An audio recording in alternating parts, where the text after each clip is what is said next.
Good afternoon. Breaking into your programming again as a dangerous flash flood has materialized this afternoon on the south side of Chicago into the Darien area. Now rain gauge confirmed reports of up to 5.5 inches of rain. That's in Burr Ridge, just south of downtown Chicago. What we're looking at here is a 3 to 4 mile wide swath of incredible, possibly historic rain that fell in the past several hours. Meanwhile, people up in the Loop hardly have seen any rain today. We have our Asal Reside live right now in Ashburn. Asal, did you just get out there? What are you seeing now?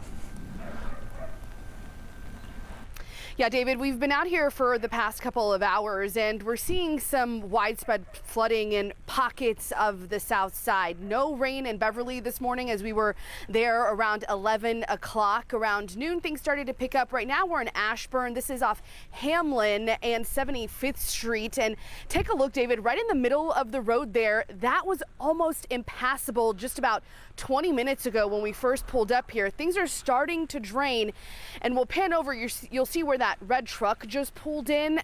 Over that way, the flooding is a lot worse and it's starting to drain. You're going to start seeing people coming out. We've talked to a couple of people in this area who've told me that their basements are starting to flood, and we're seeing right now people trying to dig out their sewers that are covered in water, trying to prevent flooding and perhaps trying to get things moving again. This is what we're really seeing the most of in this neighborhood. I saw some people using their leaf blowers trying to clear some of the water, some people just trying to clear debris from their sewage by hand. And you'll see the corners of the sides of the road, I should say, are flooding here. About 20-30 minutes ago, David, when the rain was coming down really hard, we saw this area, and this is why we stopped here. It was almost impassable. In this neighborhood, there's a small pocket here of a residential area right next to Daly College. That's where we are. The most major intersection I can tell you is 76 and Pulaski is what we're closest to. And here, I had to turn around in this neighborhood 4 or 5 times just coming down different streets. And we always report this is if you see that you're not going to be able to pass, you have to turn around. And that's really what we've been practicing here this morning. We also saw on Western and 79th Street, that viaduct close by there, that was completely flooded. We're working to get that video to you. And David, out here, the rain is starting to calm down a little bit. We're seeing, you can still see on the water, it's still sprinkling, but the flooding is starting to clear a little bit as we see the rain start to die off a little bit. And we're going to talk to some people in this area who have told us that their basements have flooded a little. And as you mentioned, this could be a possible historic flood event. This is one of the neighborhoods on the south side that we know sees a lot of flooding when those heavy downpours do come down. So we're keeping an eye on this part of the neighborhood and other pockets here on the south side. For now, David, I'll send it back to you in the studio. Yeah, Sal, and we'll let you gather those reports here in just a moment. But real quick, on your way down there during the height of the storm, what were the roadways like that you encountered? And did you indeed see people driving through water-covered roads, which, again, we don't advise?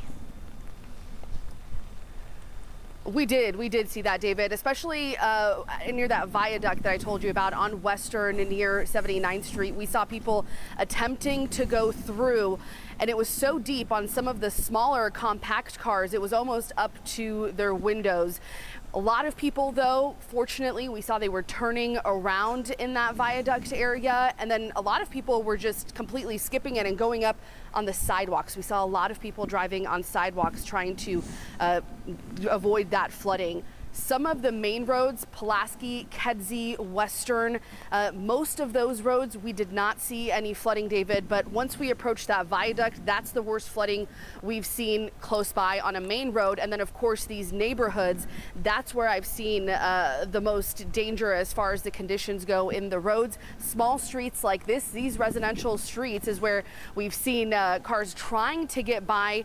A lot of cars, though, I'm happy to report, David, have turned around. Not a lot of people I've seen so far trying to drive through them. That is good news. Our Asal Reside live in Ashburn. Thank you so much for your coverage, Asal. We'll let you go talk to the neighbors. Do be safe out there. Thanks again. Here in the First Alert Weather Center, we've seen this really incredible rain event over the past several hours. These are 6-hour rain totals, but it's been confirmed that almost all of this, or all of this in many neighborhoods, fell in an hour and a half. 6.5 inches close to Washington Park, west of Bronzeville. 6.7 inches just south of Midway Airport. 5.9 close to Bridgeview. 5 inches or so so just east of Willowbrook. Again, you could have been either north or south of this storm and not even known that there was any flooding going on at all. A very localized instance of flooding, which is not uncommon. When we get these rain totals, we don't get 6 inches across several counties. We get 6 to 7 inches in 1 or 2 little neighborhoods. Let me take you back to the radar picture here, and you can see how things have really cleared out. As Asal Razai was just showing you, the rain has nearly stopped across the flash flood warned area. If we put this into motion, you can see how things have been really continuing to wind down in this flood alert from Burr Ridge and Westmont and Darien eastward out toward the lakeshore south of the Loop. We have had too many reports of water and flooding in roadways, vehicle rescues to count. We had a new vehicle rescue reported in Gage Park where there were, I believe, 2 cars that were in a flooded viaduct. 1 person required rescue. 1 vehicle was able to be towed out. Fortunately, as I mentioned, the storm has now dissipated for the most part, and any water that is out there should be receding as opposed to getting even higher. What's left of that same storm, though, is now pushing southeastward. So folks in Lansing, Whiting, of course, we have Pierogi Fest going on, some heavy rain and lightning on your doorstep. The fortunate news, though, with the continuation of this cluster of storms is that it's moving, and it's actually moving faster and faster as opposed to sitting over one spot. That means flooding is possible with a flood watch, including Chicago through 6 p.m., but any flooding like we've seen on the south side today is very unlikely because storms have to sit still for that to happen. We see these storms being quite progressive. Let me show you a quick projection of what we look like through the rest of the afternoon. It is possible that as this storm system exits northwest Indiana by 4 or 5 p.m., another disturbance brings another cluster of storms closer to our area later this evening. Chief Meteorologist Albert Ramon will be watching the evening forecast unfolding, not only a threat of flooding now, but a threat of flooding through tomorrow night. More updates live streaming right now on CBS News Chicago. We'll see you soon. This has been a special weather alert from the CBS News Chicago First Alert Weather Team. And thanks for joining us for our continued streaming coverage. I'm meteorologist David Yeomans in the First Alert Weather Center. If you're just joining us today, a very narrow flash flood warning with a considerable tag on it. Devastating flash flooding for some folks who have flooded basements, who have been needed to be rescued from vehicles driving through water, just in this really narrow strip of South Chicago. If we zoom into this area, this is really a one affected area of, several. This is a very densely populated area, but it's a very small geographic area.